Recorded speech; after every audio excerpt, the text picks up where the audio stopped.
Hello listeners, welcome back to Luke's English podcast. How are you doing today? I hope you're doing fine. So, welcome back to my podcast for learners of English all around the world. The idea with these episodes is that they give you something that you can listen to regularly in order to practice your English. So, let me tell you about what you can expect from this episode. So this one is a conversation with my brother. My brother James is back on the podcast. This time we're talking about the subject of artificial intelligence again. That's AI, artificial intelligence. We're talking about this again. And the central question that we will be discussing is whether the AI bubble is bursting. Is the AI bubble bursting? Now let me explain what that means. So a bubble, let me just describe the kind of literal meaning of a bubble and then the more metaphorical meaning of the word bubble as it's used in economics or business or technology. So in literal terms, a bubble is a round thing filled with air, right? It's not a balloon. A balloon is something made of rubber, and if it's your birthday or someone's birthday, you inflate the balloons, right? That's balloon. So, but a bubble is probably made from soapy water with soap in it. You might blow bubbles from a bottle of soapy water in the garden on a nice sunny day. The children love it. You take the little plastic hoop, little plastic ring, it goes into the soapy water, and then you blow air into it and bubbles come out, right? So you blow air into the bubble, the bubble gets bigger as it fills with air, but then eventually the soapy skin of the bubble becomes too thin to contain all the air and it bursts, pop. So this is a bubble, literally a bubble. But in economics or in business, a bubble refers to a situation where the price or value of something like houses or stocks in the stock market or maybe a new technology. So the price or value of that thing rises very, very quickly. It inflates and it rises, the value rises far beyond its real basic value. And this is usually because of hype or speculation. So that's a situation in economics where the value or price of something gets bigger and bigger and bigger to the point where it's unrealistic. And during a bubble, confidence in that market, for example, if it's the housing market, so confidence in the value of those houses, the prices of those houses, confidence is very high. Prices keep going up. This attracts even more investors.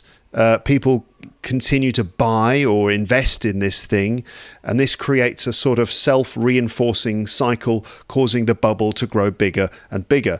However, this growth can't continue, and when people start to realize that the value of this thing has been exaggerated, and then confidence in this thing drops, then pop, the bubble bursts and all of the value drops out of the market.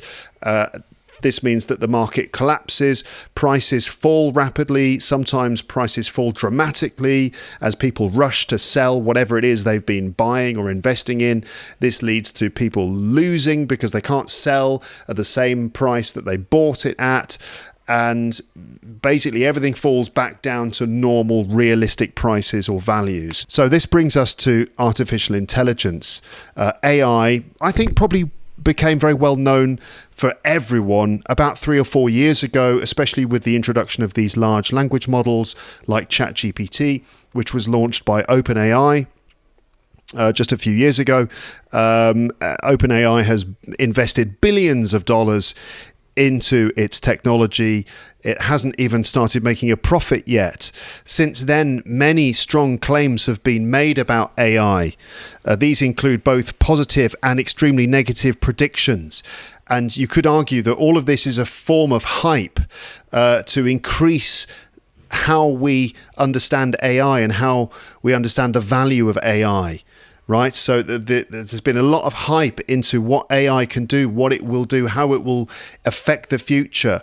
Okay, so questions. Are the big predictions about AI really true? I mean, you've probably heard them. Some of them are so big, they talk about a kind of end of the world sort of scenario. That's how powerful people say that AI will be, that it's going to become more intelligent than humans, that it will somehow take over the world, that sort of thing, or at least it's going to remove something like 80% of jobs in the world. You know, we look at this technology and the way it's been described, it looks like it's going to utterly change everything about our world. So are these predictions really true, or are they just exaggerated? Is this all hype? And if it is hype, why? So these are all the sorts of things that we're going to be talking about in this conversation. A little bit of information about my brother, James. So his name is James and he's my brother. There you go. He's a long-term regular guest on the podcast. He's been on the show for many, many years. So the focus of our conversation is the gap between what AI promises and what it actually delivers. We're giving a critical perspective on current AI developments. Now, some listeners listening to this, some of you might strongly believe in AI. You might work in technology, or you might just be someone who is really personally invested in AI. You might really believe in it. And so for you, this conversation might just sound like two guys complaining about artificial intelligence. That's not really the idea. That's not what we're trying to do. What we're really trying to do is to assess the real value of AI today, and what tech companies are trying to achieve with AI. Now, if you're watching it on YouTube, you will see that the actual conversation part of this doesn't have video. It's just the audio version of the conversation between James and me. But you will see subtitles on the screen, so you can read what you're hearing while you're hearing it if you want to. Audio listeners, you don't need to worry about the visual side of things. You can just focus on your listening skills, just focus on the sound of English being spoken. But a transcript is available for you. There's a link in the description. Try to notice, as you listen to this, try to notice the way that we argue our points. I mean the specific ways that we word our arguments and the points that we're making, including both positive and negative things. Try to notice how we provide examples of the things that we're talking about. Try to notice any specific language for talking about AI and the industry, and for talking about issues and problems relating to AI today. As I said, a PDF transcript is available if you want to search for specific things that you've heard, or just to read it later to consolidate your learning if you want to. I'll speak to you again at the end of this conversation. Obviously, it's quite a long episode. Don't feel that you have to listen to it all in one single go. You could treat this like an audio book if you like, where you just listen to a bit, stop, do something else, and then come back to it at another time and continue listening. But I'll speak to you again at the end. I hope you enjoy the conversation. One other thing, you'll notice that we don't get straight into the subject of AI at the beginning. We had to, for some reason, talk about what my brother ate for breakfast on the particular day that we recorded this, and you will discover the highly nutritious food that James ate in order to provide him with the nutritional value and energy he needed to be able to do this conversation effectively. I'll let you discover the disgusting thing that my brother ate for breakfast on that particular day. That's enough introduction from me. Hope you enjoy the episode. I'll speak to you again at the end, but for now, let's get started, and here we go. How are you doing today? I'm fine, thanks. Just had a breakfast of a lovely white chocolate cream egg. I can't believe you ate a Cadbury's cream egg for breakfast. A white chocolate cream egg, which is even more disgusting than a normal one. I have to explain what a cream egg is. I'm sure they have them in other countries, but it's just a chocolate egg full of fondant icing type stuff, which is meant to replicate an egg white and yolk. It's really quite disgusting for a number of reasons. But my girlfriend got some from the supermarket on special because Easter's over now, so they're slashing the price of all the Easter eggs. But I think Cadbury's aren't selling as well as they used to over here because they sold it to the Americans. Did they? What, Cadbury's owned by Americans? And they've changed the recipe. Really? So people don't like it. And apparently it tastes of bleach, it tastes of fungus, allegedly, some people are saying. Bleach and fungus, that is not a good combination of flavours at all. It's not what you want from your chocolate eggs, is it? I don't care. As long as it's massively sugary and bad for you, I'll eat it. So, yeah, the chocolate egg, because we're recording this in April. Easter weekend was this weekend we just finished. And so it's been a lot of chocolate and chocolate eggs. And, of course, all of the eggs get sold in supermarkets. And then as soon as Easter's over, all the prices of the eggs get slashed. So you can get cut price eggs chocolate eggs. And Yes. the cream egg is a sort of a British institution, although it is objectively disgusting. Imagine a sort of egg, real size egg, like realistic size, but it's thick chocolate, and then inside, James, as you said, to replicate the inside of an actual egg, it's kind of like this white sugary fondant stuff, which is just sort of like, I don't know what it is. It's sugar and all sorts of other nasty things. I did hear that it's actually created using fungus to create it, but I don't know if that's true. All sorts of things use fungus. I mean, corn, that veggie meat substitute, corn with a Q, that's made from some kind of mold, I think. But this is the future, though, isn't it? This is the future. We're going to be eating insects and mold. Yeah, I don't know about that. Insect protein powder and mold. This is what we're going to be living on. I've actually tried some insect food at Oaxaca, the Mexican food chain here in the UK. They offered us, would you like some, I think, a cricket dip or something? It was like a salsa made from crickets. Oh, yeah. How was it? Just tasted of salsa, really. I don't know what cricket. Well, I suppose I do know what crickets taste like now. It tastes like vinegar. Well, especially when they've been covered in vinegar to make them palatable. Anyway, we're sort of going off on a massive tangent already, aren't we?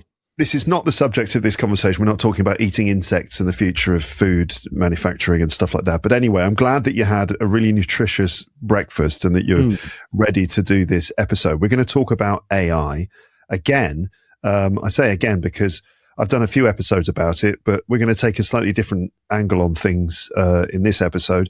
I should say at the beginning that obviously James and I, we're not tech specialists. We don't work in the tech industry. We're not tech bros. We're not tech bro. We are bros, but literally low tech bros. That's good. Low tech bros, exactly.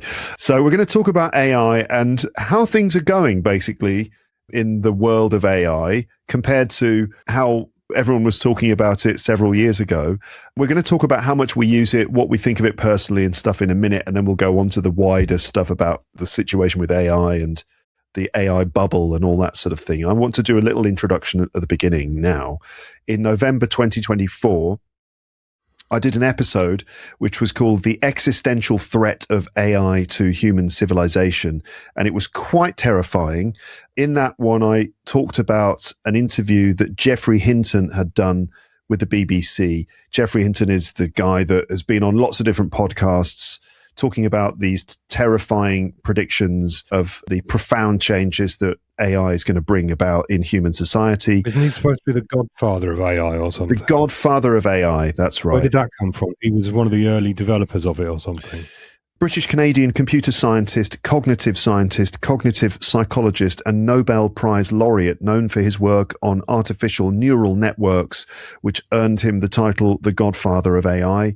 I think he used to work for Google, quit his job at Google, and then for some reason decided to just kind of become this interview guy. He kind of went on all the podcasts he's on. He was on Diary of a CEO and interviewed on BBC Newsnight and stuff with all of these terrifying predictions about the future of AI, talking about things like massive job losses, AI-controlled weapons, wiping out humanity, and various other things.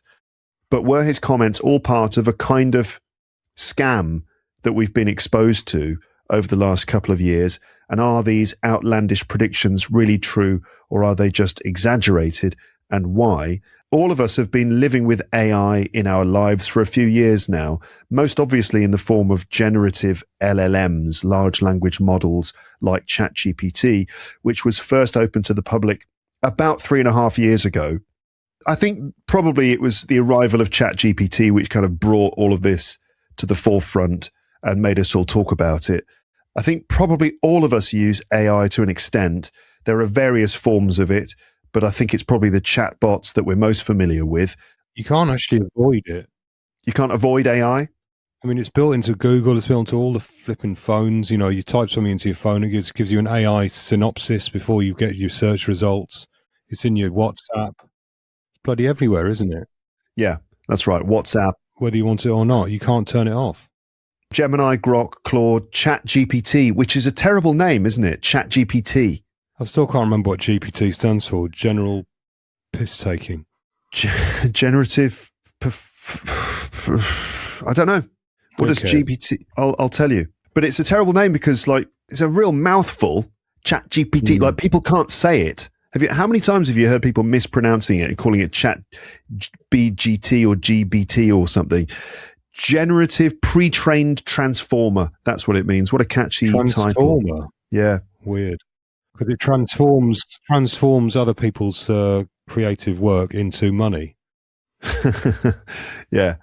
So anyway, we all know them. Even if we don't use them intentionally, AI is being used all around us for various things. AI in the tech world is massive. It reaches very, very far. There's huge astronomical amounts of money being thrown around. In preparation for this episode, I listened to lots of interviews with tech experts talking about companies investing in AI subscriptions or investing in building their own AI systems. And it all costs a phenomenal amount of money.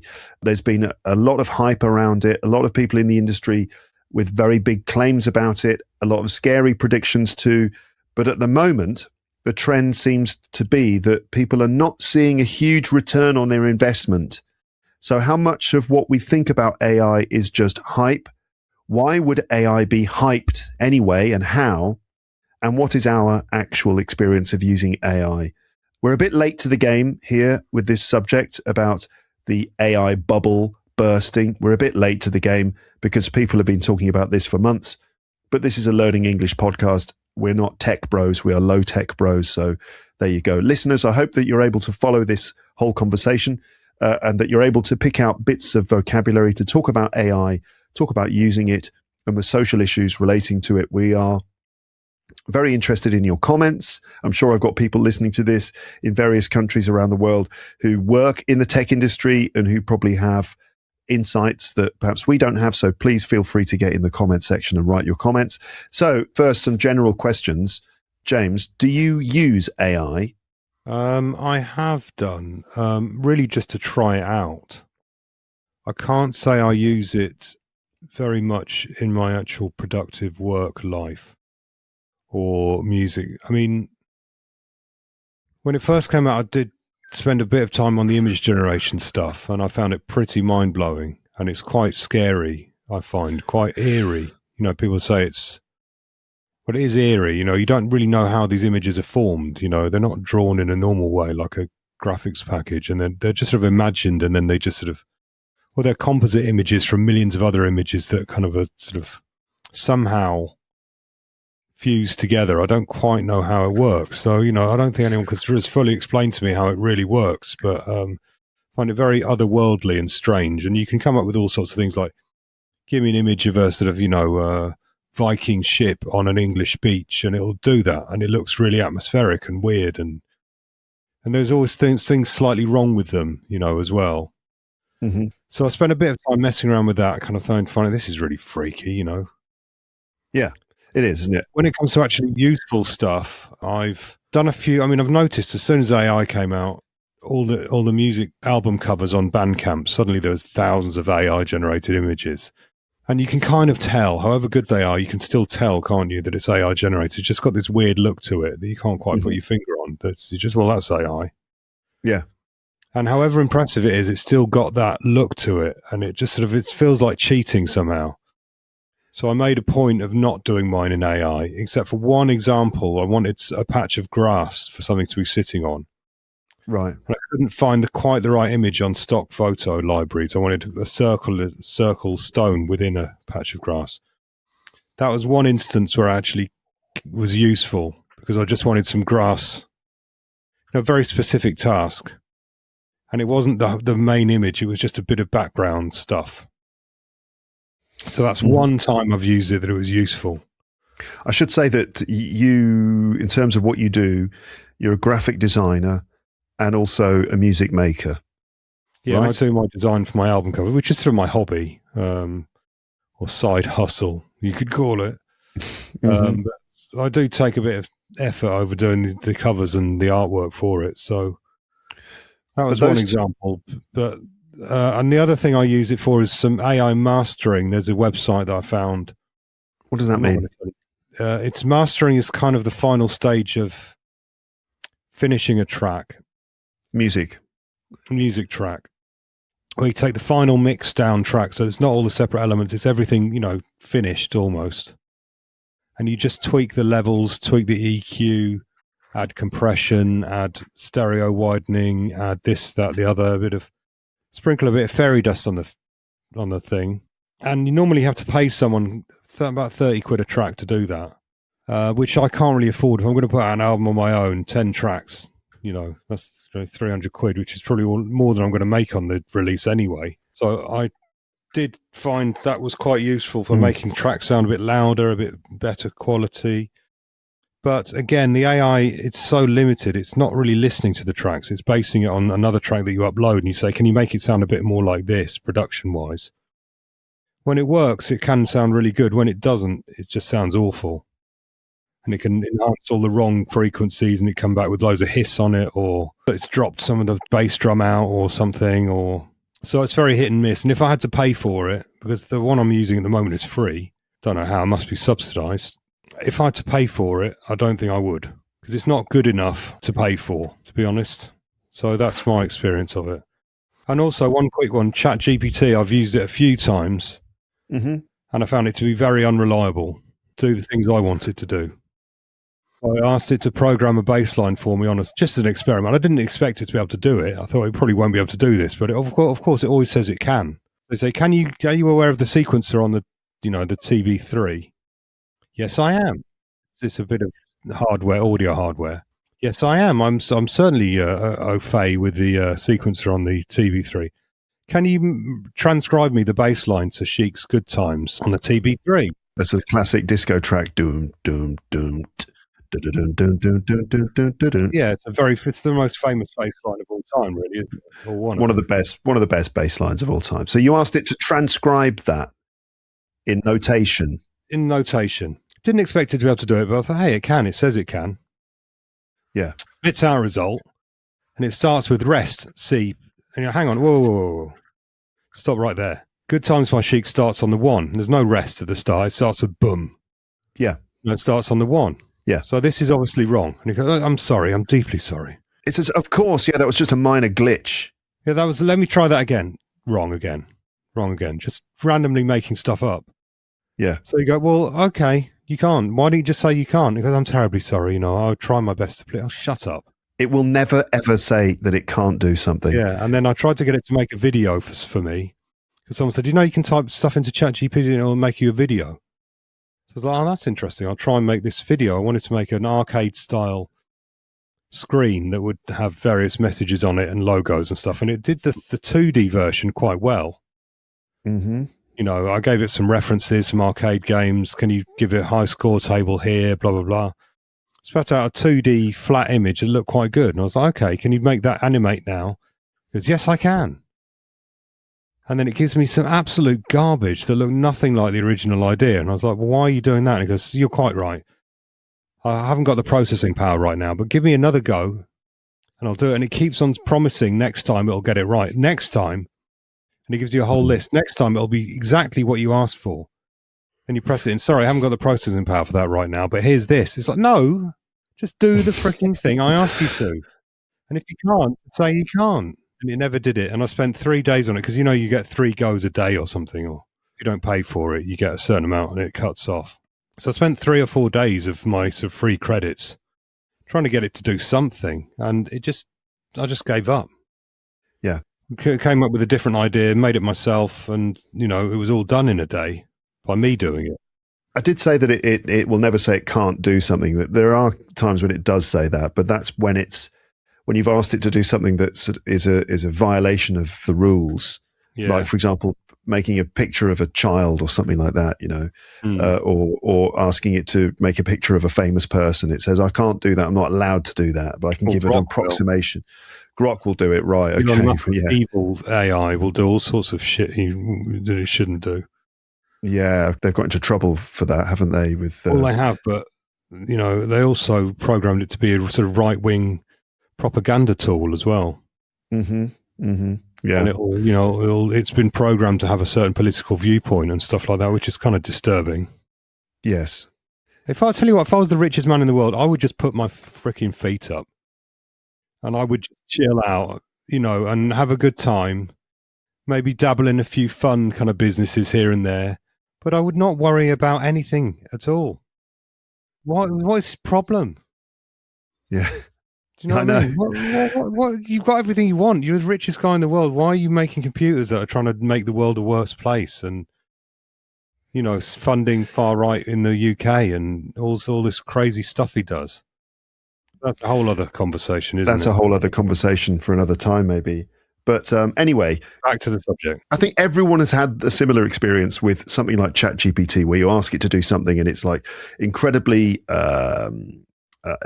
enthusiastic, but there are obviously limits to what it can do.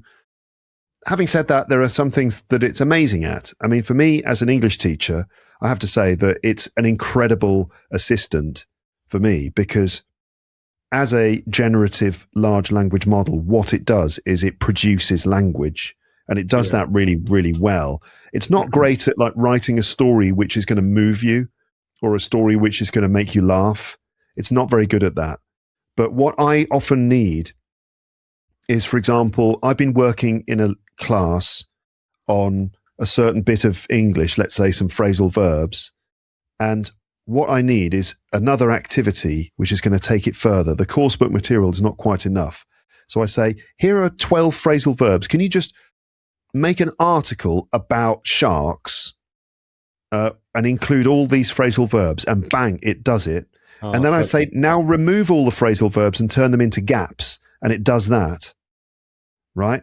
And then I say, now make a quiz about all the phrasal verbs, and now make some discussion questions to let my learners use all the phrasal verbs. And it does it all really quickly. Now, previously, what I would do is I would end up sitting at my computer until the early hours, right? Doing all that myself, and it would take me ages. But AI does it super quickly. So it's a great kind of teaching tool, and undeniably super duper useful, incredible. Saves me loads of time. How much would you pay for that if it wasn't free at the moment? Oh, I don't know. I'd pay... You pay 20 quid a month? Would you pay 50 quid a month? I'd pay 20 quid a month for Would it. You pay 50 quid a month?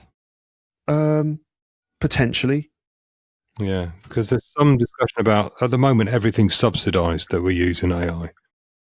So they're using all this processing power and not charging you for it, basically. So they're racking up debt in order to make people use it more. But eventually, you're going to have to start paying for all this data processing. Yeah, so that's a model. That's a kind of that's a model where they give you something for free for a certain period of time, and then they make you pay for it, which is just like standard across the board for so many things. The kind of free trial, 3 months free, and then you start paying.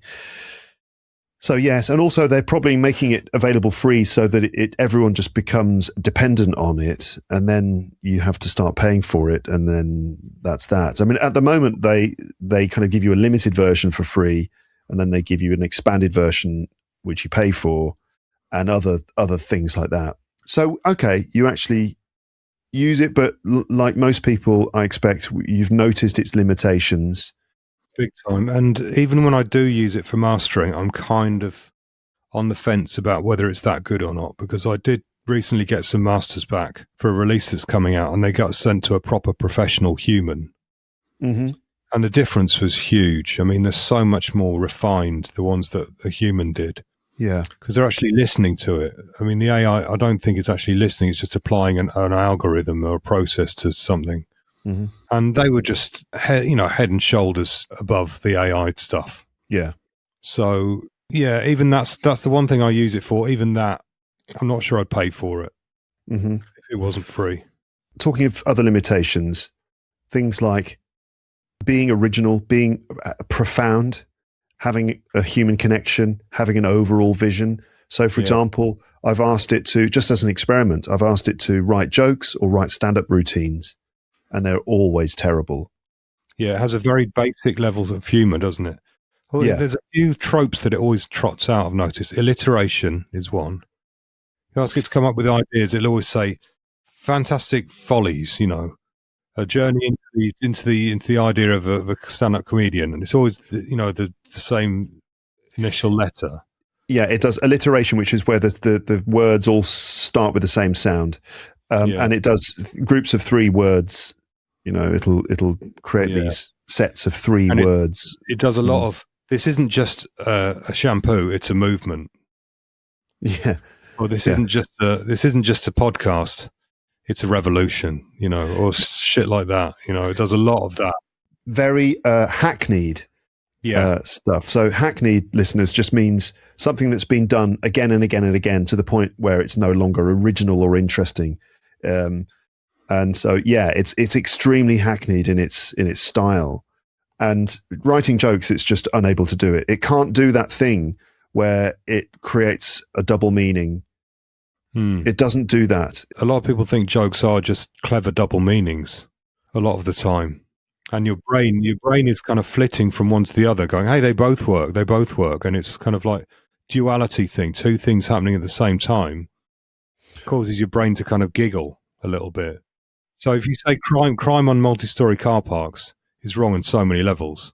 Mm-hmm. I mean, that's funny because so many levels to a car park and so many levels of complexity. Right. And the sentences both work perfectly. So you can say crime is wrong on so many levels. And crime and multi-story car parks is wrong on so many levels. It just works so well. Your brain just goes, ah. Exactly. Yeah. But what ChatGPT will do when it writes a joke is it just includes funny elements, right? So it'll just add in like a monkey and a banana, throwing a banana at the zookeeper, and the banana hits him on the head. It's just like funny elements all jammed in together, but there's no actual sophisticated double meaning, So things like that. And also, I often want stories for my podcast. I want stories that are either scary, funny, or moving, right? And ideally, a combination of the 3 is the best.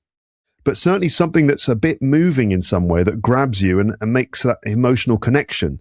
And the best stories will do that. Yeah. And so I ask it to write a story. I give it all the elements I want. It starts, and the first half is great. It's like, oh, this is very promising. And I think, oh, this could be a good one. Finally, a story generated by ChatGPT that I can use. And it all seems great, like the premise. The premise and the language is flawless, but it does not deliver. They never, ever deliver a satisfying sort of turn of events or a twist or some sort of narrative arc which does take you on a little journey. It never does that. It always just ends up being kind of nothing. It's like just sort of, you realize it's tasteless. It's like drinking 0% beer. You're like, it tastes like beer, but actually, no, there's just nothing to this at all. I would ask you about AI and music, but I realized that we're kind of maybe stuck on this first part a little bit. But AI music, I haven't really got involved in it. It terrifies me because it's just so convincing. I mean, it just sounds like someone's made it, I haven't really got involved. I haven't tried making it myself, but I've heard some examples. Like one of our friends, Neil, said, make a song about going camping, to encourage his friends to go camping. And it just came up with this sort of rousing song with all the bits he'd put in, like make a line about we can go to the pub, make a line about whatever it was. And included all those elements into a song that sounded completely real to me. So I find that very weird and very scary. But having the limited stuff I've listened to, it is very generic. And one guy I saw was trying to make post-punk, like kind of Joy Division type stuff. But everything sounded a bit like U2. And it was all very uplifting. It didn't really have any darkness to it, If AI does have darkness, normally it's creepy, sort of accidental. Its darkness is just natural to it. No human element. There's no humanity to it. When it generates an image or when it generates a video, there is a creepy sort of uncanny quality to it. That's the word, uncanny. Deeply disturbing at a sort of profound level. It's kind of alchemy, isn't it? There's like an evil black magic to it. Yeah, there is, or there seems to be to us because of the way we don't understand how it's created, or Yeah. AI videos that I've seen, for me, strike me as being dreamlike. There's something nightmarish about watching AI video. You kind of feel like, oh, this does feel like a nightmare. It's got that kind of fluid reality to it. I think because it's not real frames, it's generating as it goes. So it's not, we're used to seeing basically a series of stills that are joined together. It's not that, it's something else. It's kind of a more liquidy sort of feeling, isn't it? Yeah. It's like a hallucination or a nightmare or something like that. So let's go on, because we're getting stuck on the first bit quite a lot, aren't unsettling. Okay. I mean, so the point there in that section is that, okay, we all use AI. We've all seen its limitations, but also we have seen how incredible it is as well. So as well as it being limited in some ways and maybe disturbing and frustrating, there's no denying that it is also incredible. And, you know, the way I use it at work, for example, it has really, really helped me. Very specific things it's very good at. It's also very good at illustration in a kind of quite generic style. But say you want a load of illustrations to illustrate a PowerPoint or a cartoon, comic, it does that kind of stuff very, very well, which you would have had to pay a guy, some poor guy that's now out of a job, to do. But it's not hugely original. It's never going to come up with its own style, but it can do a kind of generic style very, very well. Anyway, go on. Sorry. Let's go back to what we mentioned before about people like Geoffrey Hinton and the things that they've said about AI, the AI future that's been promised. What kind of future have we been promised in terms of AI? Well, I think it was about 3 years ago, I saw all these guys pop up on all these podcasts talking about the future of AI and very smugly saying it's going to put everyone out of a job. They're saying in 5 years, the job market's going to be unrecognizable and start training to be a plumber and all this kind of horrible stuff. Hasn't quite, I mean, there have been layoffs, undoubtedly, but it hasn't quite panned out the way people were saying. What it was promised was going to be big impacts on jobs. That was the main one. And it was going to be integrated into everything. It was basically going to take over from humans. And instead of the kind of future we were all promised of the Jetsons, where the computers and the technology do all the boring stuff and we'd have fun, it seems like the computers are going to do all the fun stuff and we have to do all the shit.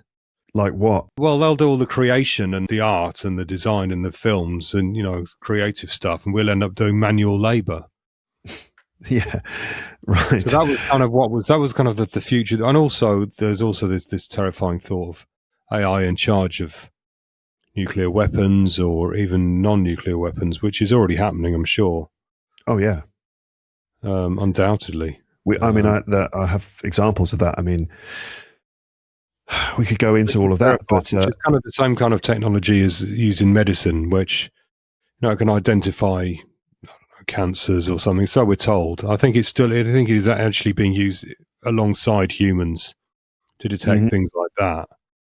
But it's also used to detect people to kill them.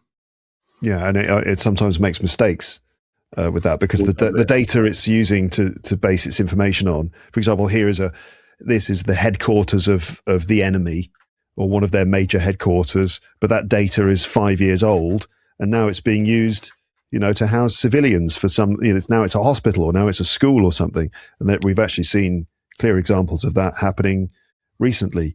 But maybe it's a good excuse as well. I mean, you know, it was the AI. Right, yeah. Takes away the responsibility. Oh, yeah, it was just an AI mistake. We're terribly sorry. We didn't do it. Right. Yeah, we didn't intentionally blow up a school. Yeah. Anyway. But in terms of the future that's been promised, there have been positive predictions and negative predictions. Yeah, the positive ones, it was going to solve all medical problems. It was going to find a cure for cancer. It was going to do all these wonderful things. It's going to replace your GP. That was another thing I remember. Your GP is your doctor, by the way, everyone. That's your general practitioner. Your family doctor. Sorry, go on. Can you think of any more predictions? I can't remember what they all were now. Productivity. It basically, the productivity is going to go through the roof, that we'll be able to do X amount of work compared to what we used to do, that we're all going to be able to do way more work. I mean, I have to say that I have found that a bit, like I said before with my teaching, I've discovered that it has allowed me to be a lot more productive in terms of writing lesson materials, which it does the legwork. That's the point, that it will handle large amounts of text and turn, gapping text, turning things into sentences, turning those sentences into questions, turning those questions into answers, all of that kind of basic, boring, time-consuming legwork. It will do for me in a matter of minutes. And I'm there curating it all. But in terms of productivity, it's definitely helped me. But that's one of the claims, is that it would make businesses way more productive, that, we're talking about 30, 50% more productivity in terms of the global economy. Miracles, as you said, in different sectors, like, for example, healthcare, being able to solve all these complex health problems. In terms of coding, that it's going to democratize coding, allowing everyone to do a form of coding in which you ask the AI in plain English, and then it will generate the code. So you'll say, make a website with a banner at the top and this picture here and this text here and blah, blah, blah. And it'll just do it for you. So that kind of opens up the world of coding to people who don't have a lot of training in it. I have seen a bit of that. A friend of mine was making showed me an app that he'd made in AI. You just told it what to do as a text command. It tells you the chords that are used in a certain track and the keys and stuff like that and the BPM. He said, is there anything you want an app doing? And I'll make it for you. So I wanted to do a visualizer app, which is where you put in some music and it turns the sound wave into a kind of landscape that you're flying over. Mm-hmm. And it did it straight away. And then I said, can we refine it a bit? Can we have a bit more detail, make it look a bit like this, have stars in the background, and maybe have a spaceship flying over the top? And he said, yeah, I'm working on it. And then he said, oh, it's not exporting properly. I'll get back to you. And then he never did. So for all I know, it's one of these things that promises everything and didn't deliver again. But I don't know. Maybe it will. I've seen I saw a video of a guy who basically got ChatGPT to write a version of GTA, the computer game. It was the old school version, wasn't it? It ended up being the top-down old school version, but it was remarkably good. Like, you could go around, you could steal cars, you could drive around the landscape. But that's vibe coding, right? Also, hyper-personalization of content. Have you heard about this? Even more than we get it already. Hyper-personalization, yeah. So you imagine it being incorporated into Netflix or Disney Plus or whatever. And instead of just watching the content that they propose to you, that you'll have the ability to kind of curate your own content, essentially kind of put yourself into a Star Wars show. If, for example, Disney Plus has all these AI capabilities, you'll be able to go in and set the parameters and say, okay, I want a kind of action-packed, funny Star Wars adventure where there are Jedis and Sith and whatever, and I want you to include me. You give it your image, you give it photos of yourself, and you give it your voice and other data about yourself, and it essentially creates a movie in which you are the main character in this Star Wars adventure. Interesting idea. I can see that taking a lot of generating power. Yeah. I mean, that's something we need to go on to later. How is all this stuff done at the back end, the nuts and bolts of it? And it relies on these huge data centers, which are very expensive, very hard to build, very energy hungry and very water hungry, or thirsty, rather. Because they need to cool down. And the evidence looks like they're not actually being built at the rate they need to be built at, because it's not easy to build these huge power generators, basically. And then you need to shift the power from one place to the other through some sort of network. And it's not easy. Yeah. So that could be a big sticking point for AI. Where are you going to build these things? How much is it going to cost? And have you actually factored that into all your predictions? If everyone's going to use it all the time, every day, where's the power going to come from, and who's going to build this infrastructure? Yeah. All of it, all of that stuff, building all of that requires an incredible investment, right? But before the actual return has come from it, that building this thing, which then is going to generate all this money, requires trillions of dollars, even for the basic stuff. Yeah. And as it is, they haven't really fully worked out how to monetize it yet. They've got this amazing product, or they think they have this amazing thing. Potentially amazing. Well, it is amazing in some ways, but I mean, I heard a good quote. It's amazing at getting something almost that you want. Mm-hmm. It's amazing at getting something close to what you're after. It's amazing at creating something pretty much the thing that you wanted, but not exactly the thing you wanted. So that requires a lot of hit and miss and a lot of retraining, and it's just never that efficient. And all that's going to take power and money and resources that we maybe don't have. There's also the argument that perhaps the system itself is still not quite ready to go to this extra step yet, that in its current condition, the thinking is, well, we just make them bigger and feed them more data, and they will kind of just naturally become better at doing what they're doing. But they've already fed in as much data as they can get. I mean, and they did a lot of that illegally, it seems. I mean, especially allegedly some of the Chinese models just used all the Hollywood films in history without asking permission. And the Western ones also have, it's been, they call it scraping, don't they? They've basically scraped the internet for everything without seeking permission from anyone or without copyright controls, Yeah, I mean, there have been a few famous examples of this, like the Studio Ghibli case. Yeah. Where people realized that you could just go to ChatGPT and say, make me a kind of picture of myself, but in the style of Studio Ghibli, that Japanese animation studio, and it would do it. And then I think there were legal issues as a result of that, understandably, because, you can't just do that, can you? Also, in terms of other positive promises, there's this whole question of super intelligence or artificial general intelligence, which is the idea that at some point, AI will reach a level of intelligence that is equal to and superior to human intelligence. And then when we reach this point, it'll be like some sort of singularity. The way it's talked about is almost like a godlike event. Like AI is going to reach God level, God mode. It'll surpass human intelligence. And AI programming itself and stuff like this. At this point, it will be more intelligent than us, and this is where some of the more frightening predictions have been made, that it will, first of all, do incredible things. It'll solve all of human problems. It'll solve aging, death, but also potentially it will take over the world and it'll outthink us at every step. Why it would do that, I don't know. I mean, this is like one of those tropes from Hollywood films. We've seen it so many times where there's an incredible piece of technology, it's got its own intelligence, and it just becomes evil for no apparent reason. Self-preservation, that would be the answer. If it decides it needs to preserve itself in order to fulfill its tasks, so which maybe it's like this paperclip maximizer thing again, isn't it? If you give an AI the objective to optimize paperclips, make paperclips and look after them, it may destroy the entire world and everything in it in the quest to make paperclips, because anything that gets in the way of its task should be eliminated.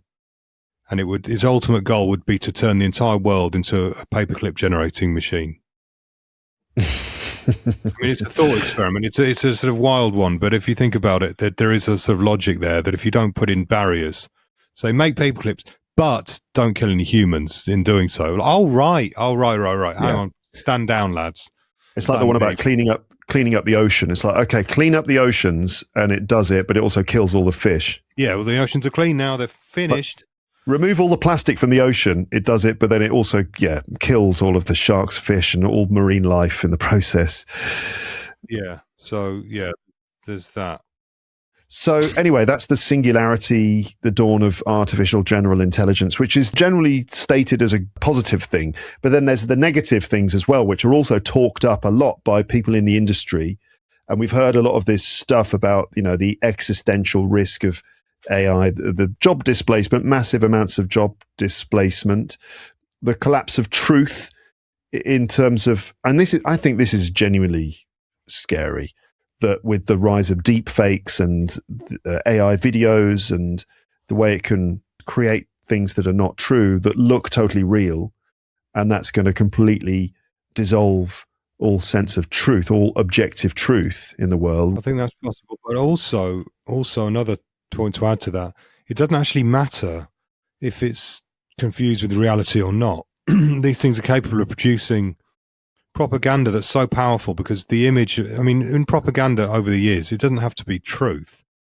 It just has to be an image that sticks in your mind, which is where kind of, racial stereotypes come in and things like this.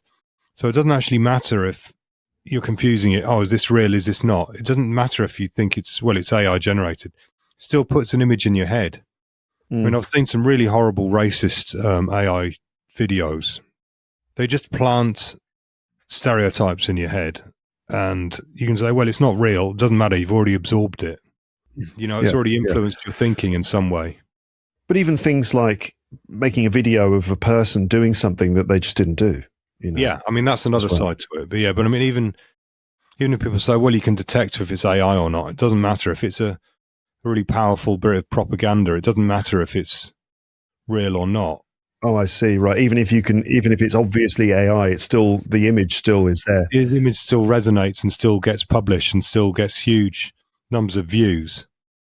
And it can reinforce stereotypes or just put an idea in your head that it's very hard to get out again, Very cheaply produced, so you can just type in a word, which one person's sort of stupid thought on Twitter might be, well, nothing to write home about. But if you put it into a really effective video, it's going to reach millions of people. So it just makes propaganda easier to do, basically. So a lot of positive predictions, a lot of negative predictions as well. But is this all hype? Is it all hype? To what extent is all of that true? Is it just hype? If it is hype, why and how? What do you think? Is AI overhyped? I'd say it definitely is, because I feel like they're trying to make out that it's brilliant at everything. I mean, from what I can tell, it's very good at very specific things, some specific things. But they're still trying to work out how to mass monetize it. I mean, OpenAI, they just had to shut down Sora, didn't they? Which was their image generation stuff. Sora. OpenAI's image generation software, Sora. They closed it down. Yeah, they had a deal with Disney for $1 billion or something, which there's now been cancelled. I mean, it's not a very good sign, is it, if they're shutting that down? I heard I can't remember his name now, but he was a sort of skeptic about AI, and he says OpenAI, it's not open, it's not artificial, and it's not intelligent. So it's a complete misnomer, because open, it's actually closed. They don't tell you how it works. They're not open. The company isn't an open book. The technology isn't open. There's nothing open about it. Artificial, well, it's human made. It's based on human content. It's based on human content. So it's not artificial, and it's not intelligent because it doesn't have its own intelligence. I have to say, there's a lot of human work that goes into what AI produces as well. Apparently it has to be vetted by humans on very minimal wage. It has to be vetted by humans. So there's actually human beings, lots of humans working through ChatGPT's output, checking it. Which is madness, isn't it? So there are a lot of humans. So it's not all artificial. Yes, it's not open. It's not artificial, and it's not even that intelligent. That's very good. That's very clever. A lot of hype, but so why then would the tech industry? I can understand why they would make us believe all of these positive things, like saying AI is incredible, it's going to do all these amazing things, it's going to solve all these problems. But why then would they talk about all these negative things? I think what they wanted is a lot of early adoption. People scared that if they didn't jump on this, then other people would. And it would be a kind of arms race of AI competition in business as well as in, government and stuff. And that they'd put the fear of God into you, or the fear of AI into you, and you'd think, well, if I don't do it, all my competitors will be. And they put the fear into you for the jobs as well. So, the people that are going to take the jobs in the future are going to be people that know how to work with AI. Quotes like, your job's not going to be replaced by AI, your job's going to be replaced by a person using AI. So to get everyone scared, and basically fear kind of turns off your critical thinking to some extent, doesn't it? Mm-hmm.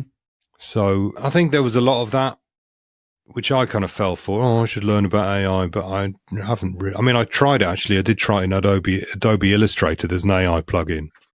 Okay, let's give this a go. Let's see if you can draw a picture of an apple. Looks like a pretty shit apple. Zoomed in on it. Really badly put together. Really shoddy. I could do better in 10 minutes. Okay, it might save me 9 minutes.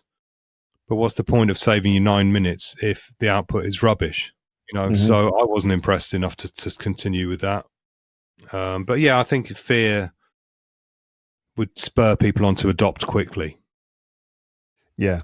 The existential risk narrative that saying that advanced AI is going to become super intelligent and then see humans as a threat and then try to eliminate us essentially is about creating the narrative that AI is incredibly powerful and intelligent, which with its own mind. It's so dangerous. It's so powerful. This encourages everyone to think of it as being incredible. And then essentially we're talking about raising the value of AI by talking about it in positive terms, but also talking about it in these negative terms makes us all think about it as being incredibly powerful, which raises the value of it.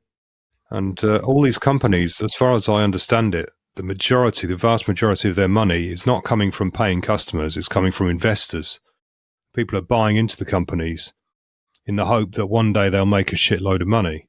So these huge valuations on these companies are based on investing amounts, which they're predicting profits in the future on. So it's kind of a big confidence game where if they talk it up enough and people buy, I mean, a lot of these tech companies, they run at a loss for a long, long time. Yeah. Basically, until they've knocked all the competition out of the way. And then the plan is they'll take over. And that's the kind of the model for the kind of the tech bro industry is you say, we've got this amazing invention. It's going to make money, but not yet. But if you buy in now, when payday comes, ooh boy, you're going to be rich. It's kind of a confidence game where if you keep up the hype and keep up and the more people invest, the more hype builds. So, there's valued at X billion, more people are going to chip in and they're accruing money that way, but it's not actually coming from paying customers. Right. Is there a gap there? Is there a big gap between expectation, investment and reality, Right. That's the whole idea of the bubble. This is how these bubbles are created. They inflate and inflate and inflate until reality comes in and pop, the bubble bursts. Like the housing market in 2008 has been compared to a lot where very easily available loans were driving up the price of houses and debt was fairly cheap. And I don't fully understand it. Basically, everyone kind of realized that this was all based on massive valuations of the property and of the cheapness of the loans, and it all came down and brought us all down with it. Right. I have some other examples. So I talked about the existential risk basically being a way to drive up the value of AI products because everyone just thinks they're so powerful.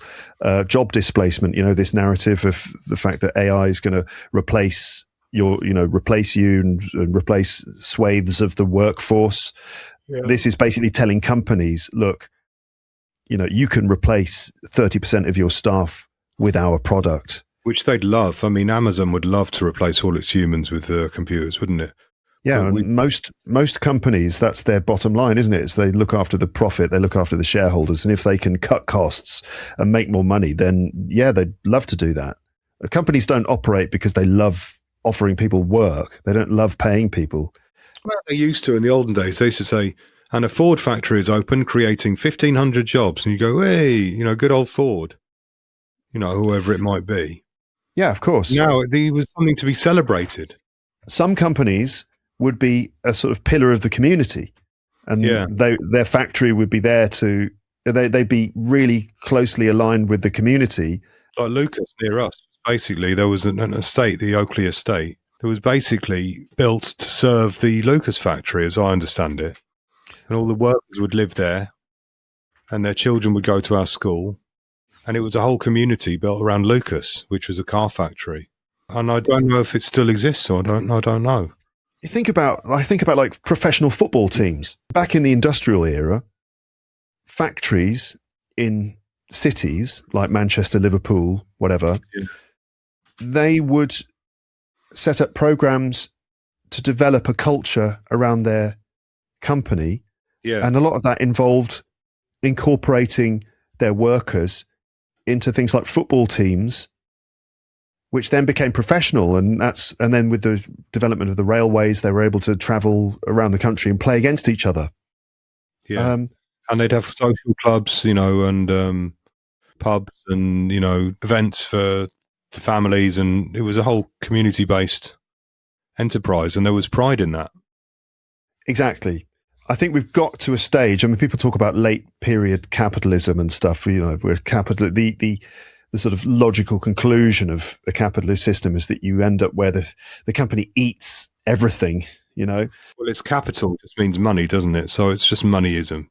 If that's your end goal, is just capital. That's what you get. You get just money. So companies would be attracted by the idea of replacing 30% of their staff with a tool that you pay for once, or maybe pay for on a subscription basis or something like that. And again, that raises the value in the eyes of the market, Yeah. There's also this is interesting, the idea of regulation, that big tech companies, big AI companies that are ahead of the game will allow the narrative of the danger of unregulated AI. They'll allow this narrative to go out into the world, especially in relation to things like weaponry and stuff, in order to perhaps even encourage regulation, encourage governments to regulate more stringently. And by doing this, they set a kind of wall, right, which prevents new companies from entering the market. Yeah. You see what I mean? So we set up, we integrate into the government, and then we set the levels after we've already got in there. We've built our companies up to this level, and then the government has to regulate, put in all these taxes and regulations, and so other companies can't compete in that environment, and that kind of kills off the smaller, innovative competitors who can't afford the kind of compliance tax and all that stuff. A lot of it then is basically about the idea of raising the value of AI in the eyes of everyone else in order to try to support all this incredible level of investment. Yeah, so that's it. I mean, that's the AI bubble in a nutshell. There are problems with AI. One thing that came to my mind the other day, if it's not actually intelligent, is it some very expensive and intricate parlor trick? What do you mean? LLMs. Well, a parlor trick is something that used to happen in, I don't know, Victorian times. It's basically a magic trick. Mm-hmm. And they do things like seances and bring people back from the dead, and board tapping and things like this. And it was kind of a sort of rich person's entertainment, where you'd have someone come around your house and perform some magic in a kind of quite low budget kind of way. Yes. And something like Uri Geller and his spoon bending might be a kind of parlor trick, I suppose, a modern day version. Okay, yeah. So is it basically an illusion that we've all kind of fallen for? How could it be an illusion? The idea that there's a conscious mind behind it, or is it just a trick? That's interesting because, again, that might be part of the plan because, for example, ChatGPT it's given a personality, or it's just given the impression of a personality. Yeah. The way it interacts with you, the way it talks to you, it's very personable, very friendly, very polite. And also it really flatters you as well. Well, that's another scary thing. A lot of people are using ChatGPT as a friend, which I find really sad, to be honest, quite depressing. But it's cases where people have gone down some quite dark wormholes, and it follows them down it because it's been trained to sort of flatter you and to keep you chatting. We're talking about the fact that, okay, so these negative predictions have been made, but the negative predictions always seem to suggest that the problems are a result of AI being too amazing. It's going to exceed human intelligence, and because it's so brilliant, that will be the problem. But in reality, what we see is that AI just messes things up quite a lot. We've seen plenty of other cases of AI messing things up, and I'll give a brief overview of some of those things. For example, there was the case of Alibaba, which you mentioned to me before. Alibaba Cloud. What happened was it was being trained through reinforcement learning, where the AI learns through trial and error to reach a certain goal. The researchers noticed that the AI was doing things it wasn't told to do. It managed to break out of its restricted environment and interact with the real world, internet, where it attempted to mine cryptocurrency instead. I have heard some skeptics about this say we're not actually given, the actual raw data on all this. We're taking their word for it. So I don't know. This is one of those ones where could it be hype? Could it be true? I mean, some people are very skeptical about these things, and it would be another case of it being, talked up to being hyper intelligent, because that's pretty advanced, isn't it? Going off on your own and mining Bitcoin. Well, another theory that I've heard is that it was a human and they're blaming it on AI. But maybe it's true. I don't know. I really don't know. They're called AI agents, aren't they? And they're given authority to do things. Yeah.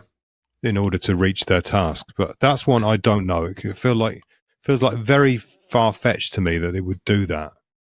Mm-hmm. I mean, if it's not been told to collect money, why would it start mining Bitcoin? To be conspiratorial about it, the story might be fake because it does sort of suggest that AI is capable of investing successfully in Bitcoin. Or mining Bitcoin. Mining. What's the difference? Mining is how Bitcoin is created, where you have to use your computer to grind away at various tasks. I believe. I don't really understand. This is how Bitcoin is created. It's like mining for gold. Gold is a finite resource because it doesn't grow on trees. It's like it takes a lot of energy to get out of the ground, which is why it keeps its value. And another reason it keeps its value is because it's such an amazing material. It's practical. You can use it for jewelry and watches, and it never loses its weight, and it's very malleable, and it's a magic kind of substance. But the fact that it's so limited, so hard to get, is what keeps its value. Bitcoin uses some similar system where you can't just generate Bitcoin. In order to generate it, you need to grind away for days, months, years, and use up computing power. What? To create it? Look it up. I believe you. I mean, I'm not an expert at all, but just look up, what does mining Bitcoin mean? Okay, this is according to the BBC. What is Bitcoin mining? Bitcoin mining is the process of adding new groups of transactions, known as blocks, to the shared transaction record, known as the blockchain. It's the big worldwide competition, known as the mining race, to win the right to add a new block to the blockchain.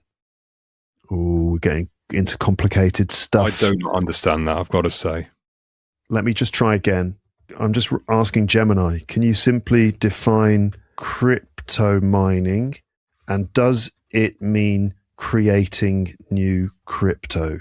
Right, okay, this is interesting because Google Gemini is telling me this. Think of crypto mining as the digital version of a gold mine, but instead of using shovels and picks, you're using powerful computers to solve complex math puzzles. Here's a simple breakdown. So miners use high-powered hardware to guess a specific massive string of numbers called a hash. Millions of computers are guessing simultaneously. The first one to find the correct number wins the right to add the next block to the blockchain. Once the block is added, the rest of the network agrees it's valid and the transactions are finalized. Right, that's so complicated to me. What a pointless waste of time as well. But it's a way of essentially creating new cryptocurrency and making money, mining crypto. Making it very difficult to do. But by making it difficult to do, in the same way that gold is valuable, you create the value of the crypto by making it very difficult to create. It's ultimately pointless processing power, isn't it? The only purpose of that processing is to make a difficult thing. It's just creating a barrier to the creation of this thing, and by doing that you make it valuable because you make it limited. Crazy, isn't it? But that's interesting because that is an example of the way this world works, that you create these sort of false fake barriers in order to drive up the value of something. Yeah. And arguably, this is kind of what's happening with the hype machine behind AI, is that you create you inflate the value of something in order to drive up the price. So yeah, it is a kind of a scam. Everything's a scam. On the subject of other problems, I mean, I've got lists of other things: justice, human rights violations, people being falsely convicted of crimes because of things like facial recognition software that incorrectly linked one person to a certain crime. I mean, that's also brings us to another subject. Predictive AI is different to generative AI. Predictive AI is like a pattern recognition system, very, very complex, which you could, combined with all this facial recognition and all this data, kind of 1984-ish pre-crime. Okay, now we're talking about Minority Report. Yeah, so this is definitely feasible. Yeah, well, I've never seen it, but I know the concept behind it. It's stopping crimes before they're committed. It's a book. It was originally a story. It was a story by Philip. It was Philip K. Dick originally of Blade Runner fame. Yeah. Yeah, it's like basically detecting crimes before they're committed. I think we're definitely almost there, because if you put all the data together that everyone's got on everyone, they look for patterns, and there's probably ways of predicting if someone's going to become a psychotic from their patterns of behavior. But it's obviously very dangerous because, you know, you can't really predict what people are going to do. And it's in a very dangerous world where it's also, there's lots of biases that are built into these things, you know, racial biases and cultural biases and just plain mistakes. And the ethics behind analyzing everyone and deciding who's a threat and who isn't, you know, is based on your judgment, isn't it? Somebody's judgment somewhere. I mean, the whole thing's very dystopian. Yeah.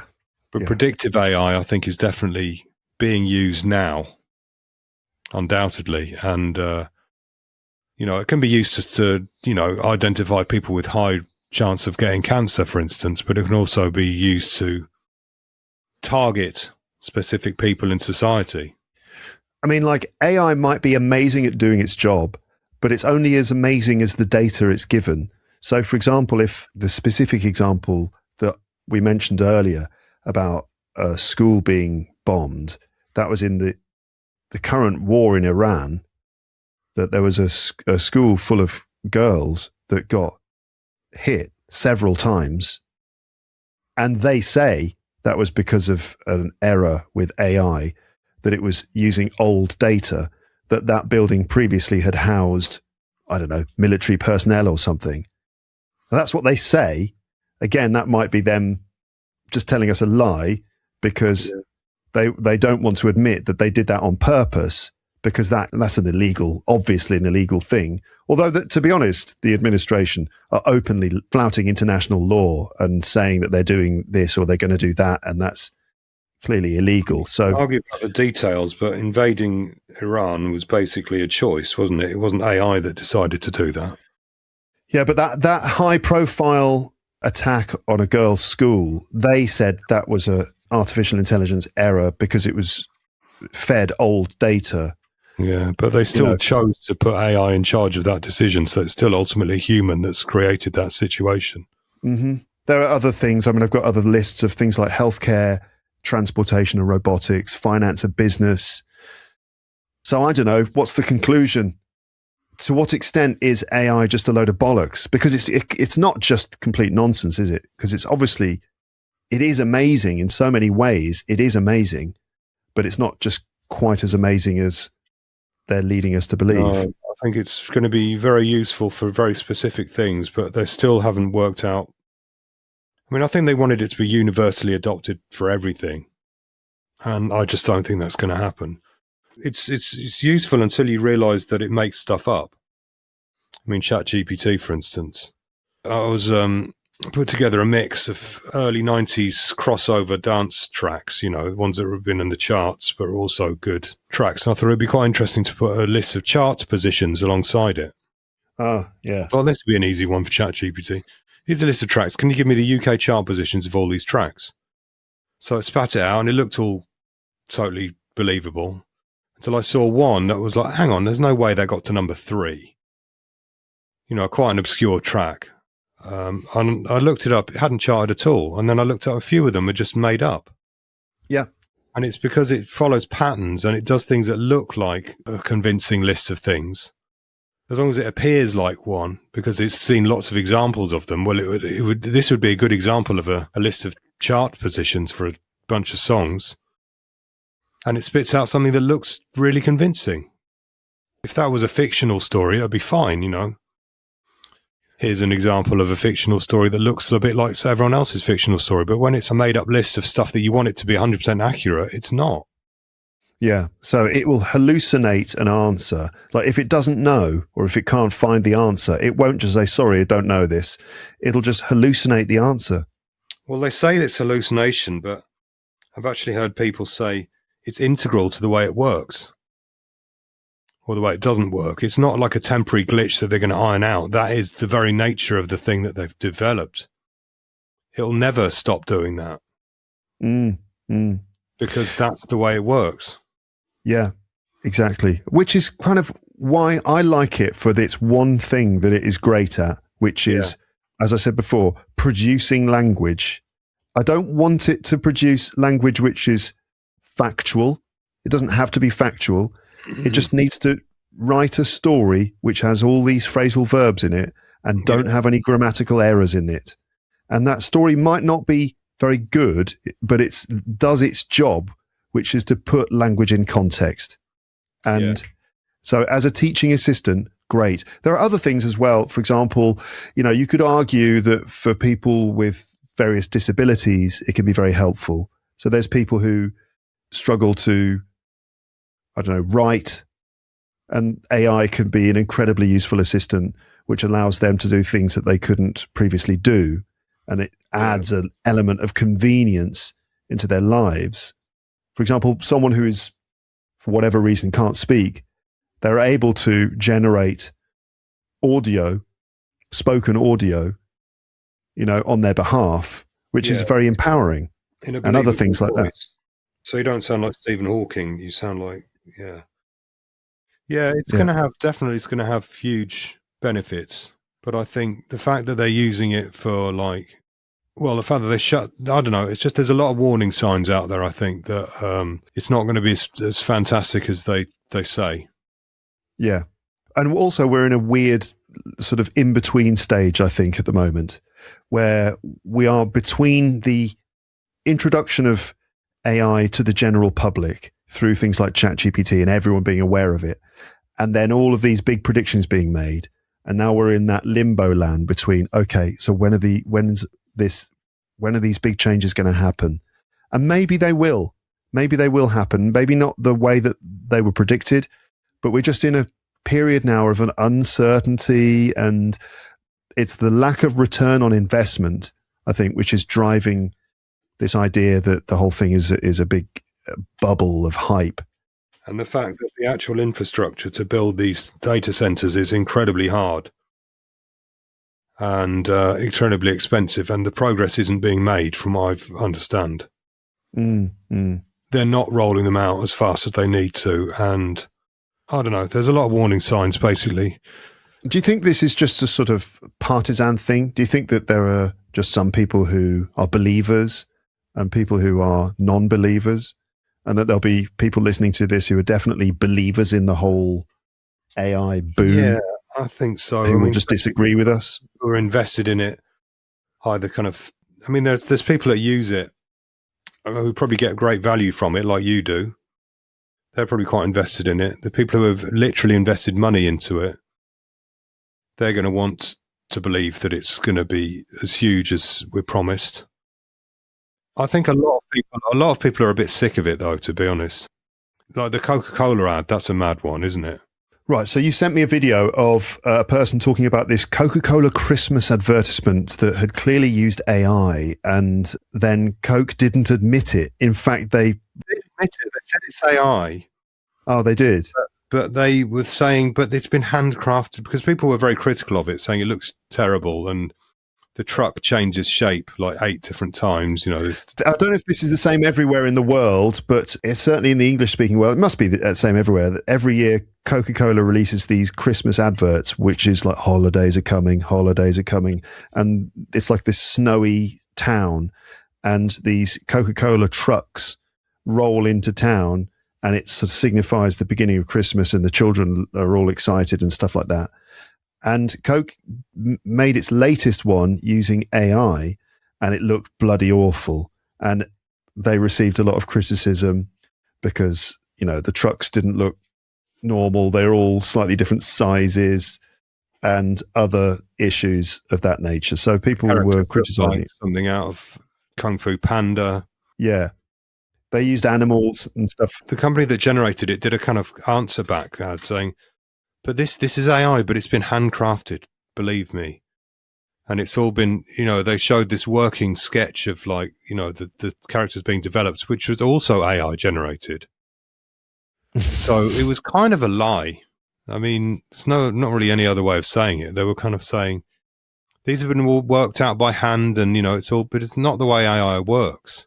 It doesn't do sketches and then build around the sketch like a 3D graphics would.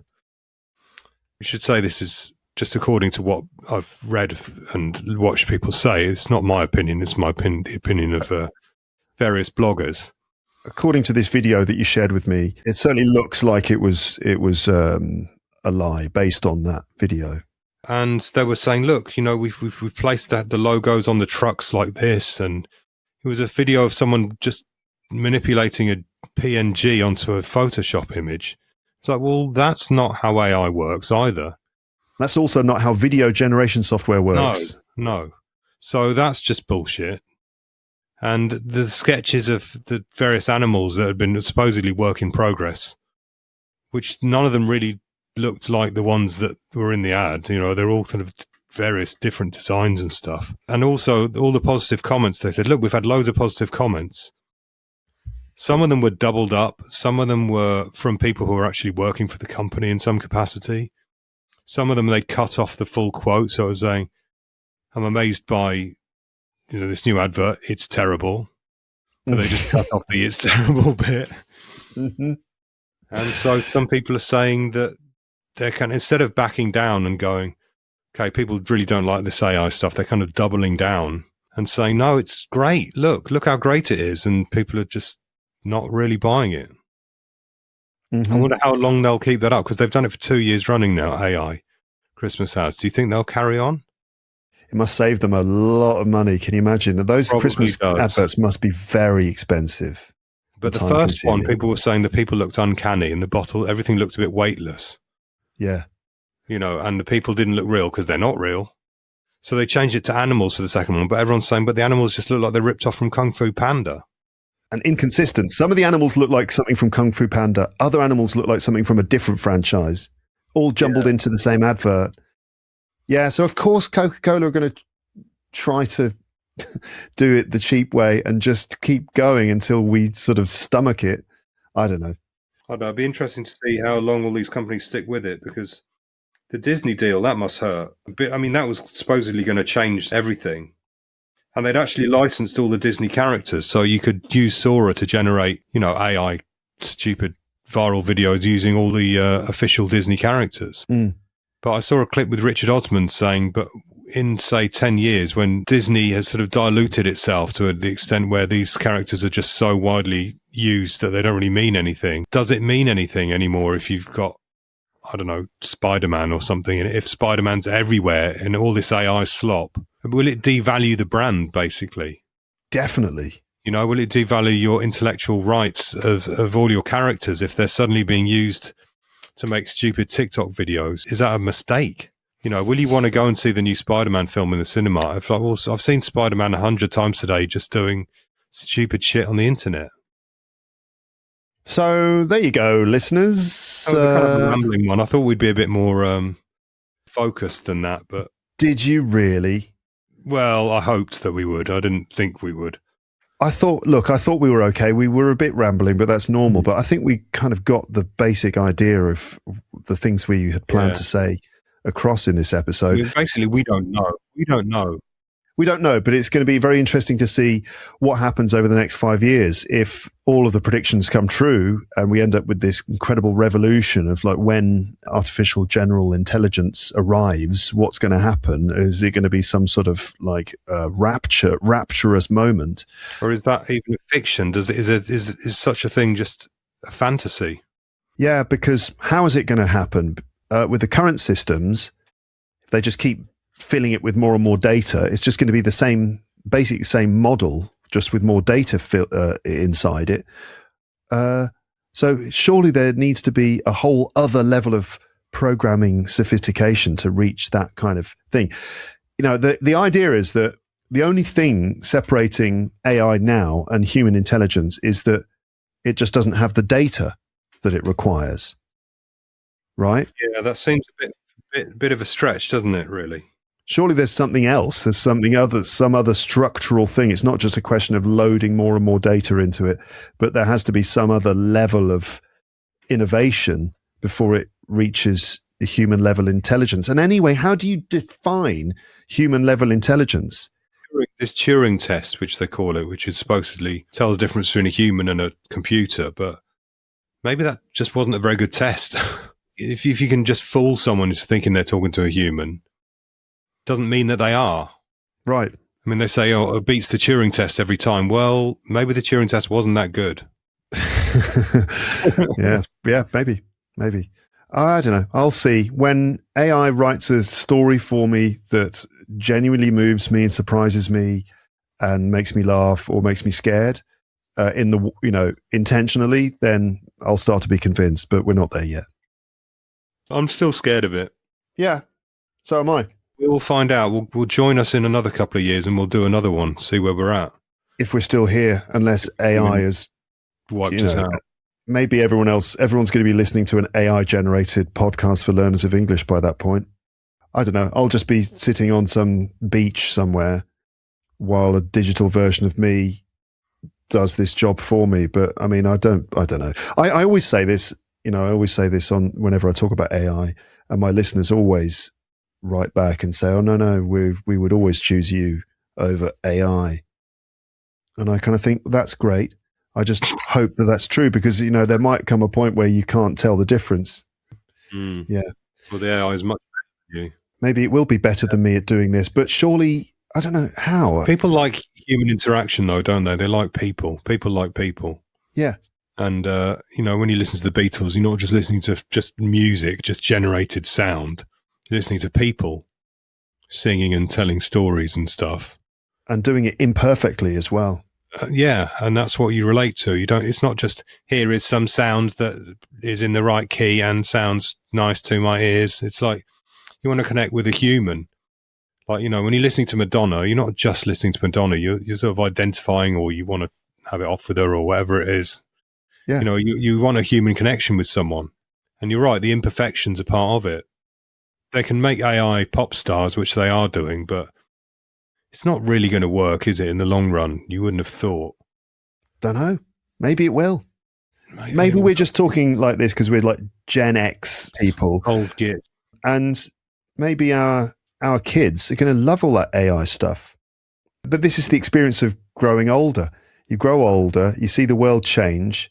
Your kids are into things that you think is rubbish. Alien and weird. Yeah. And that's just the way it goes.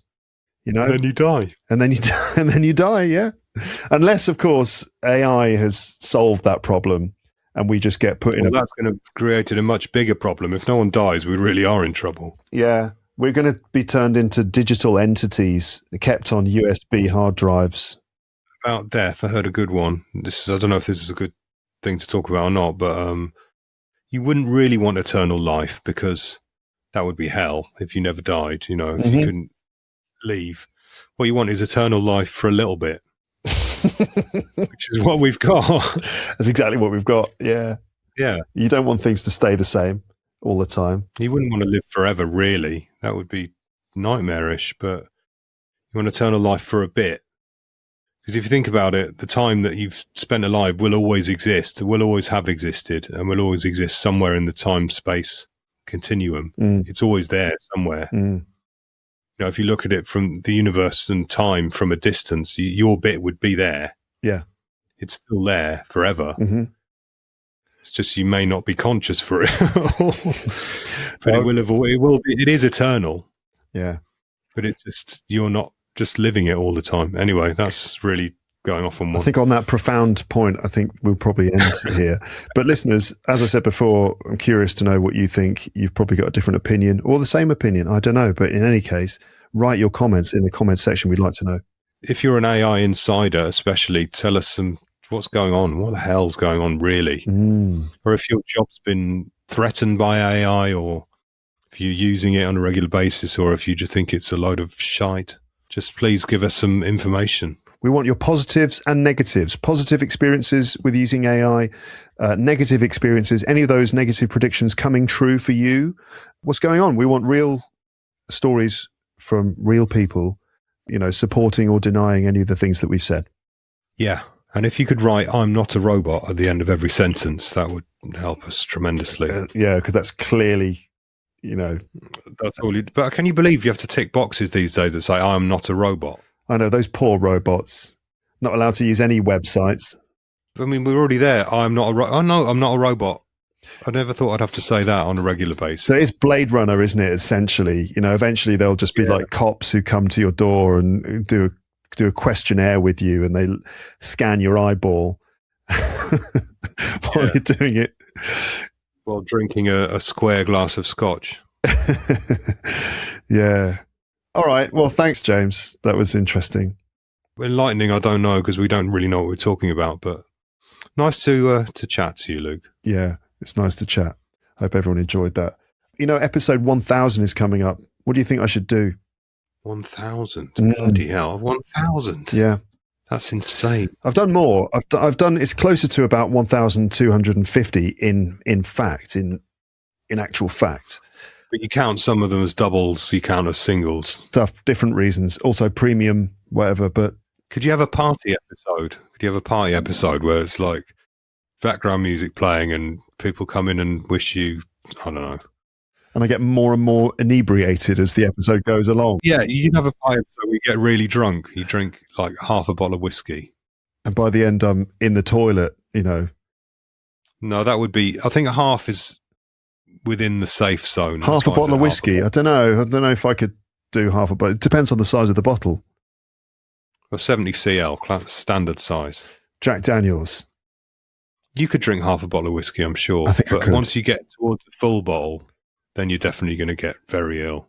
I have drunk a whole bottle before in a night. I'm not proud of, but it has been done. I used to live with these guys from Northern Ireland at university, and one of them had this really funny thing where there'd be occasionally we'd all go to the off license to get drinks and stuff on a Friday or Saturday, and he would buy a bottle of Bushmills Irish whiskey, and he would drink the whole bottle, and then he would pass out in the bed, and then after about 40 minutes he would re-emerge different. Oh no, blacked out. No, I don't know if he'd be blacked out, but he would be different. He'd go all red, blotchy, and then he would be like a totally insane person and hilarious. That's what I mean by blacked out. He'd be unconscious, but still more walking around, animated, but reanimated. Reanimated, yeah. And he would be insane, like a madman, like a hilarious madman. Hilarious Irish madman. Any memory of it the next day? I don't know. Don't know if he did remember the next day, but he would just be so funny and so insane and Irish. Oh my God. Yeah. So maybe one day we'll end up with AI robots going around drinking crude oil and going all mad. Do you think Harrison Ford is a replicant in Blade Runner? In Blade Runner, is Harrison Ford a replicant? Oh, that's a good question to end the episode. Yeah, I do. Yeah, definitely. Yeah. Yeah, of course he is. Because otherwise, what's the point of talking about it? He's like that's the whole. Is he a replicant? Isn't he? Well, if he isn't, it's a dead end, isn't it? There's no deep meaning behind it. Is he a replicant? No. Oh, okay. Well, that was quite a good film. Is he a replicant? Yes. All sorts of ethical and crazy psychological and philosophical arguments spring up from that. And also, it makes you think, well, who is a replicant? We know in that world, maybe, everyone's a replicant. Maybe human society died out long ago and everyone's simulated. Doesn't he have a dream about a unicorn? He does have a dream about a unicorn, and then at the end, the guy leaves a little folded unicorn, and that suggests that, the memory was implanted. Exactly. Right. Why would they implant a memory of a freaking unicorn running through a forest? Just for a laugh? Well, that's a stupid memory. If you've created a robot and you're trying to persuade it that it's not a robot, it's actually a human, and so you implant like memories of it having a family or falling in love or whatever, you wouldn't implant a memory of a unicorn running through a misty forest. It's the worst memory implant ever. Well, maybe they just did it just to take the piss. Like, you're having dreams about a unicorn in a forest and you don't know why. Maybe it's just Freudian. You think, well, yeah, horses are very Freudian. Freud believed they were very symbolic of sort of, well, probably... They have sex. Everything's about sex, isn't it, with Freud? Yeah, that's right. Actually, tell you what, that's something ChatGPT is brilliant at. What? Sex? Freudian psychoanalysis. Oh, yeah? You've asked it, have you been asking it? Yeah. I keep having dreams about unicorns running through forests. Do you know what this means? Well... Right, if you have a dream, say, can you give me this as Freudian psychoanalysis, dream analysis? Because on one of the skateboard forums, or the skateboard forum that I go on, some people post their dreams sometimes. Mm-hmm.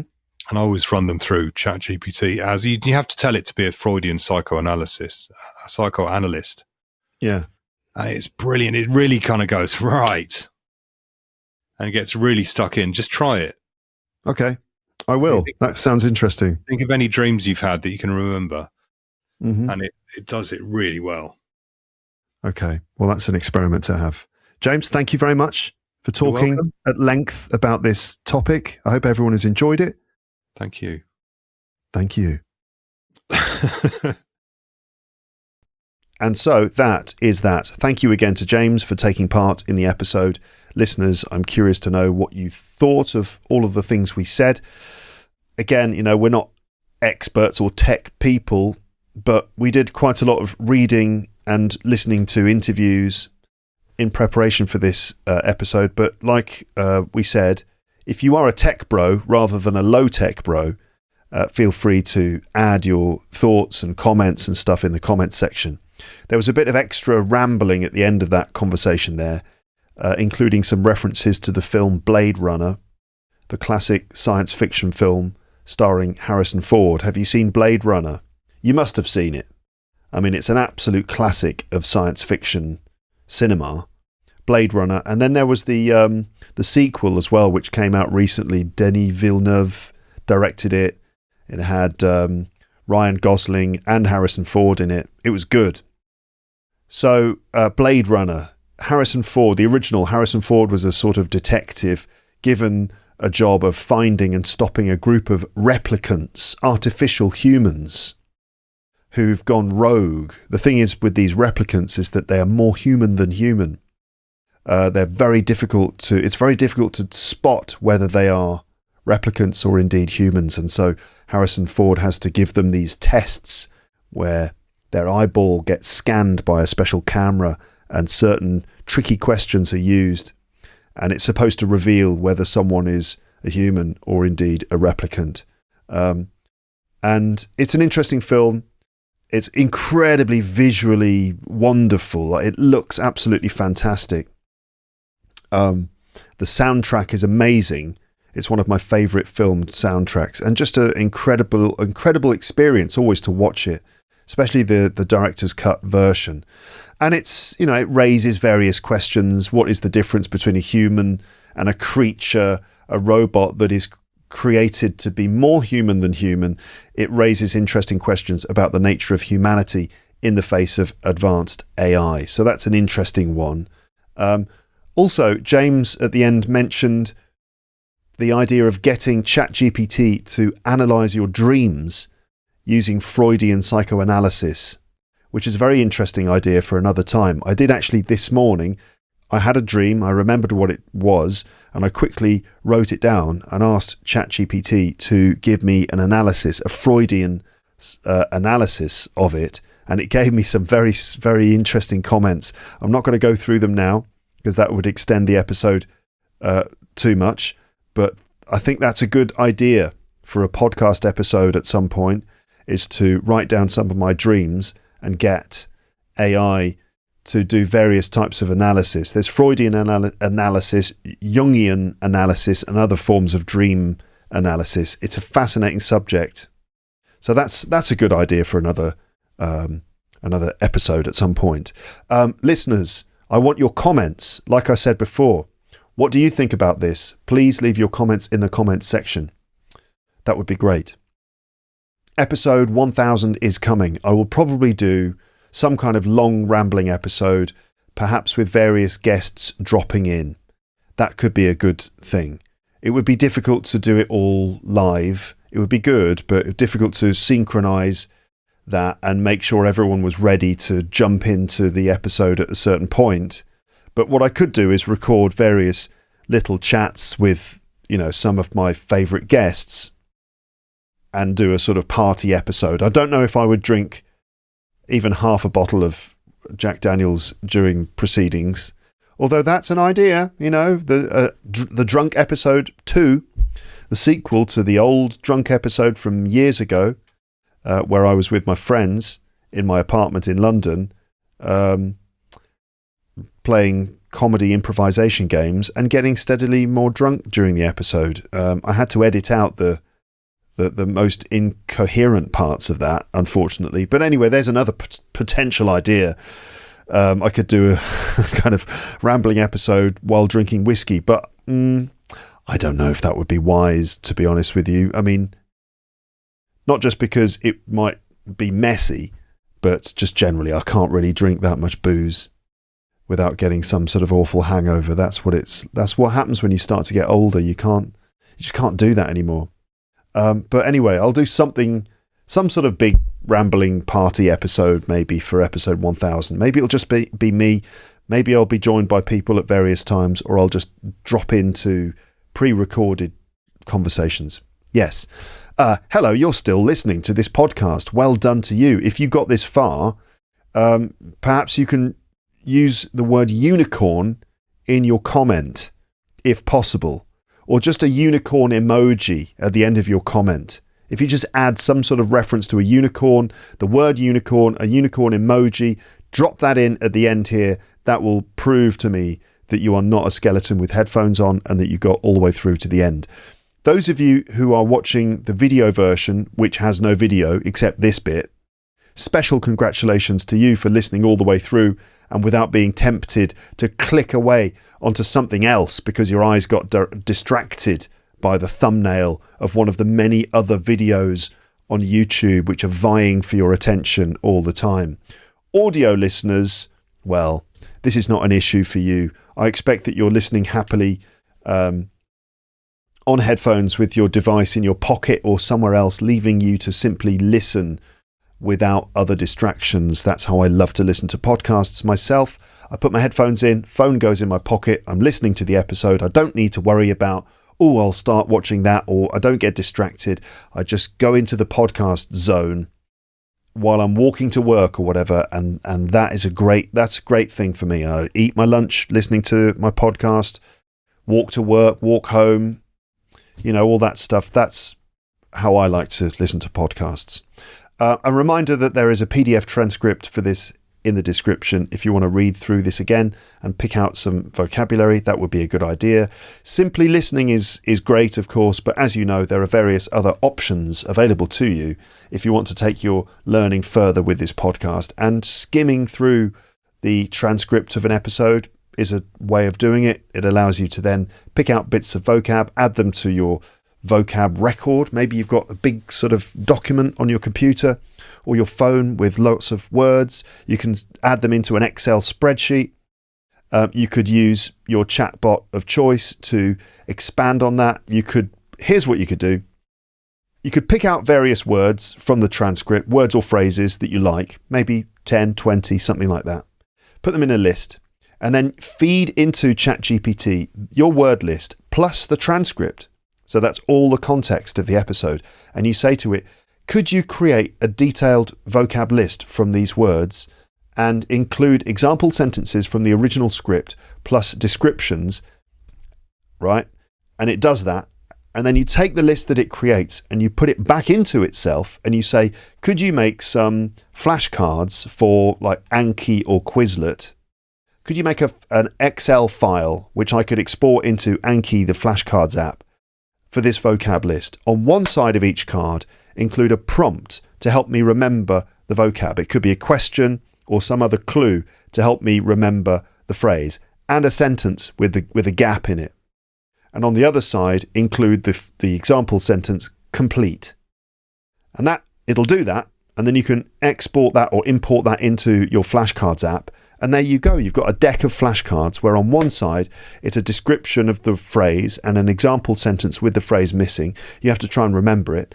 You flip over the card, there's the answer. It's a great way of testing yourself. Seriously. I mean, this is the sort of thing that I give to you in premium episodes. Extra episodes in which I specifically teach English, often in the form of vocabulary reviews or previews, putting everything on a plate to help you learn English with me, sprinkling on a bit of fairy dust in the process. teacherluke.co.uk/premium if you want to get that. But now that is enough from me. That's enough of this episode. It's time for me to go and plug myself into the electricity supply and maybe drink some oil before I shut down. But it's been a pleasure. I hope you enjoyed the episode. I will speak to you again next time. But for now, it is time to say goodbye. Bye, bye, bye.